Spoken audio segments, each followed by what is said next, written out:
So today, lads, we're going to be talking about how the Indiana Fever can keep Aari McDonald. And this is one of those funny things because I looked through everything and I kind of came to a very similar or the same conclusion right here.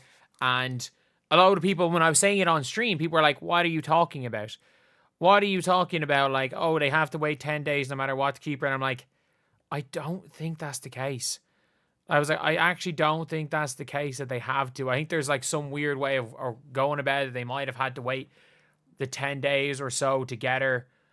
Like, I couldn't find where that 10 days came from. And I assume maybe people were saying the 10 days was so that they could prorate the salary and, be able to get her. But like, I never understood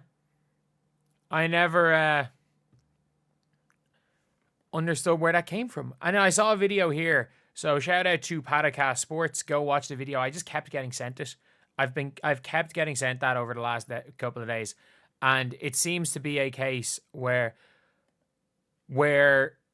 I don't know exactly what the rules are for the CBA, but all I know is that all the CBA expert people did was confuse people more than anything else. They just confused people. They confused people that thought they kind of knew. They confused people that were reading the posts, that were reading the CBA. It just became confusing. However, I think there's one very clear thing that they can do to get her. And apparently they have to do it while they're still in their hardship. So it's a decision that has to be made before both Caitlin Clark and Sophie Cunningham are back from injury. Caitlin is almost certainly going to be back for the Connecticut Sun game. I think it's unlikely, if we're being honest, that she's back. Well, she's not back. I don't know when this video is coming up, but I don't know when she's going to be back, but it's official that she's not coming back tomorrow. And I think 1 minute, I think it was like 1 minute after I released the video about her being back in practice, it was official that Caitlin Clark was ruled out after I released the video. And I'm like, oh God, of course this happens right now. But going to 70 why she's officially been ruled out.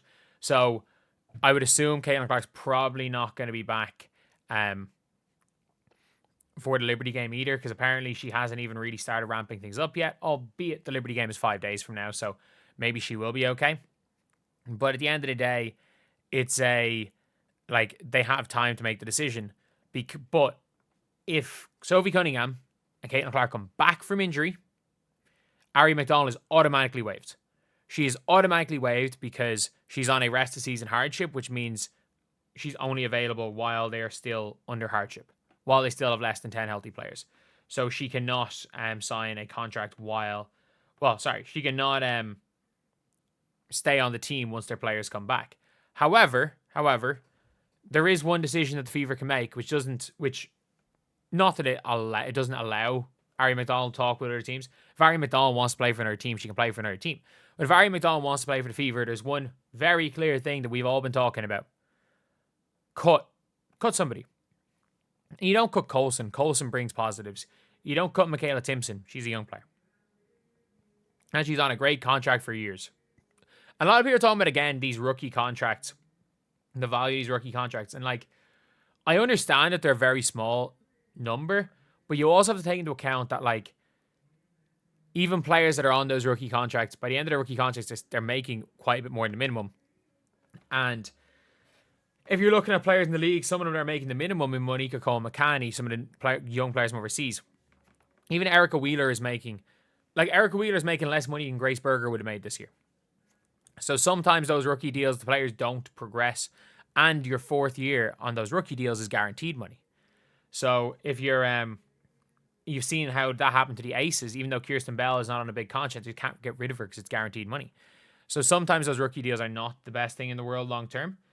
But if Michaela Timpson progresses like we hope she will, she'll be a big player. So the obvious situation is cutting Bree Turner.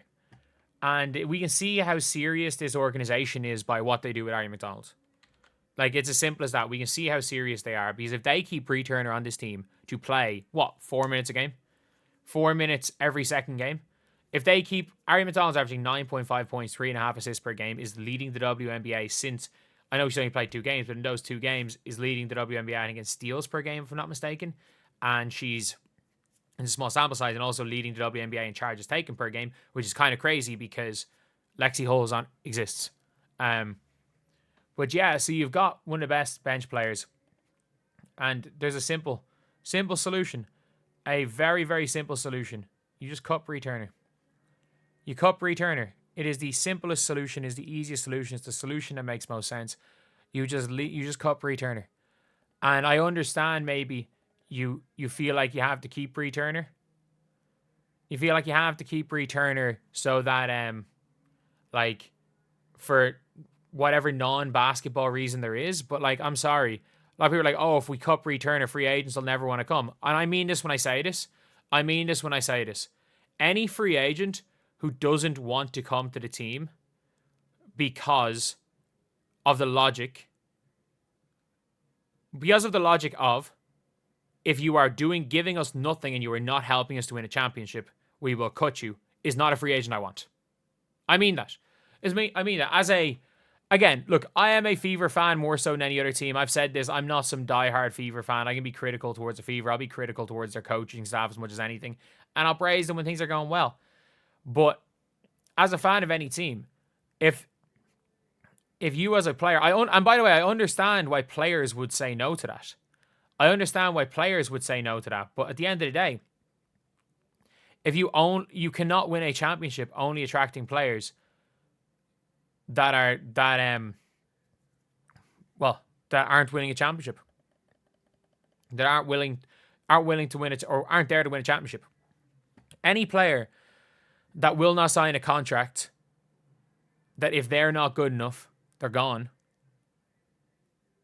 And by the way, I don't knock any players. I don't knock a player for doing that. Because at the end of the day, it's their money, it's their livelihood. You want to make that decision. However, this is a sport at the end of the day, and I do think a lot of players won't care. A lot of players will just be like, screw that, I don't care. We're going to win a championship, and I'm going to be a reason why we win a championship. I don't care. I'm going to perform. And I would rather a player with that mentality than and if a player says, you know what, I need a guarantee, you cut Bree Turner. But I'm like, look, the Mercury are ruthless. Sev Usen not quite performing up to standard.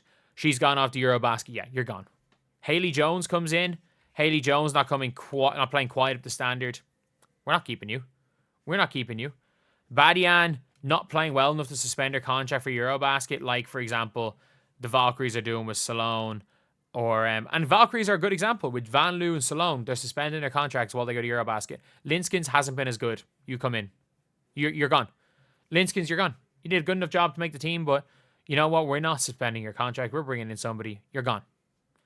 So that's the thing with all these teams. Like, you have to be ruthless. If the Valkyries can be ruthless, the Fever need to be ruthless too.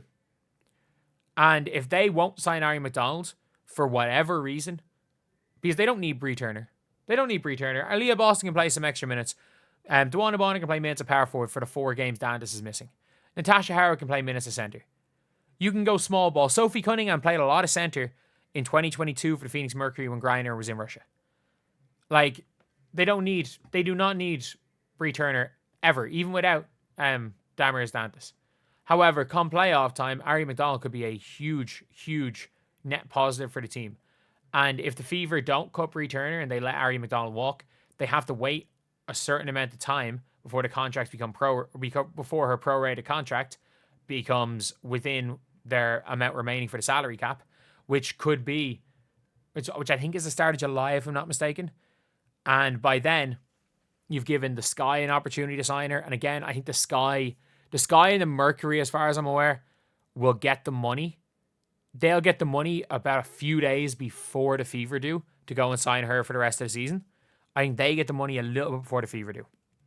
So there are teams that are going to be interested in Aari McDonald, and the only way the Fever put themselves in the driver's seat, as in you can get Aari McDonald paid straight away, which means she's more likely to stay, and she's there for the season.